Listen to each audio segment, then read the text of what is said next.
Halo, terima kasih udah buka video ini. Kali ini kita akan membahas mengenai pengelolaan kegiatan MAI secara daring, di mana saat ini setelah adanya pandemi kemarin, banyak sekali webinar-webinar yang dilakukan secara daring atau secara online, di mana hal ini memudahkan bagi kita untuk tidak terlalu terpressure tentang pandemi kemarin, dan banyak aktivitas yang bisa dilakukan menambah pengetahuan dengan adanya kegiatan atau seminar atau webinar yang dilakukan secara online. Nah, dari sini gimana sih cara pengelolaan kegiatan Mesh and Local secara daring? Tentunya hal ini adanya perencanaan dan strategi, di mana perencanaan awal ini kita harus mengetahui lebih dulu platform online yang akan kita gunakan untuk kebutuhan acara kita, misalnya Zoom, Microsoft Teams, Webex, atau platform khusus untuk konferensi virtual. Untuk saat ini biasanya yang terkenal untuk sekarang, maksudnya yang sekarang yang biasa dipakai itu adalah Zoom ya. Jarang ada yang platform lain ya selain Zoom, mungkin ada Google Meet, Microsoft Teams, biasanya itu yang dipakai untuk kegiatan acara atau konferensi virtual. Nah, selain adanya penentuan platform, kita juga harus menentukan rencana teknisnya, yaitu seperti menyiapkan infrastruktur teknis, termasuk bandwidth internet yang memadai, yaitu jaringan internet yang memadai, peralatan pendukung seperti kamera dan mikrofon, serta software untuk presentasi dan interaksi. Selanjutnya mengenai desain acara, merencanakan format acara termasuk ada sesi plenonya, breakout session, networking, dan pameran virtual sesuai dengan tujuan kegiatan. Biasanya breakout session ini digunakan kalau misalnya untuk kegiatan workshop di satu acara, misalnya ada pertama acara bagaimana membuat software misalnya. Yang kedua itu bagaimana cara workshop untuk public speaking. Nah, biasanya kalau misalnya satu acara di kegiatan berlangsungan tuh ada breakout sessionnya. Misalnya kalian hanya mengikuti public speaking, nanti diarahkan ke breakout session di bagian public speaking. Jangan lupa juga, tadi kita sudah bahas tentang mengenai rencana teknisnya, yaitu harus benar-benar jaringan internetnya itu memadai. Kalau bisa kita bekerja sama dengan jaringan internet yang lain, jaringan internet yang biasa kita pakai atau ingin menjadi sponsor untuk kegiatan acara kita, supaya acara ini berlangsung dengan tanpa hambatan. Nah, selain itu juga ada pendukung seperti kamera dan mikrofonnya itu harus jelas supaya audiens dapat mendengar suara kita dengan baik, dan kameranya juga tidak blur ya, paling ini blur ya. Jadi kita harus ada peralatan pendukung seperti kamera yang tidak membuat blur. Kalau bisa mempercantik atau mempertampan si speaker atau pembicara.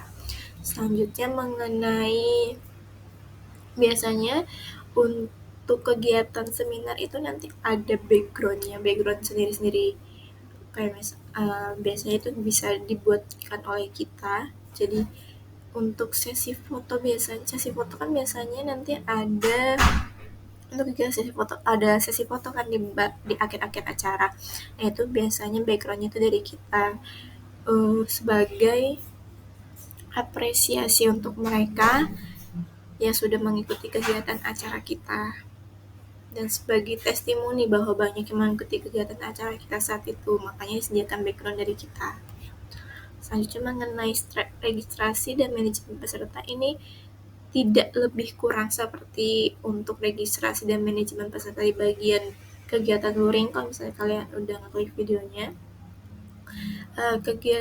karena sudah teknologi sudah sangat cepat saat ini, sudah berkembang dengan sangat baik, tentunya kita memanfaatkan adanya Google Form untuk memudahkan peserta yang akan mengikuti atau join acara kita. yang dimana Google Form-nya itu isinya juga jelas ya, sudah ada data lengkap peserta yang akan ikut kegiatan acara yang dimana data itu akan digunakan sebagai sertifikat dan bagaimana tata cara pembayarannya jika kegiatan kita berlangsung, jika kegiatan kita memerlukan jika kegiatan kita memerlukan adanya pembayaran bagi peserta. Selanjutnya mengenai konten dan presentasi. Tentukan materi, pastikan kalau materinya itu berkualitas dan sesuai dengan tema acara atau tujuan acara kita. Dan materinya itu kalau bisa nanti setelah sesi acara bisa dibagikan kepada seluruh peserta agar ketika acara itu peserta hanya bisa menyimak dan melakukan diskusi misalnya kepada speaker. Nah, setelah itu adanya sesi tanya jawab, mungkin setelah speaker menyampaikan penyampaian materi, nantinya ada diskusi grup atau sesi tanya jawab itu akan selalu ada. Seperti halnya dengan di kegiatan luring atau misalnya sudah yaitu kegiatan luring yaitu tatap langsung dengan audiens. Di sana juga ada sesi tanya jawab atau diskusi grup di akhir pemateri menyampaikan presentasi mengenai materinya. Selanjutnya mengenai teknologi dan dukungan teknis, karena ini dilaksanakan secara online, tentunya kita harus menghindari buffering atau loading ya misalnya terputusnya jaringan atau apa, kita harus memastikan bahwa teknologi dan dukungan teknis ini memadai untuk kepentingan atau keberlangsungan acara kita.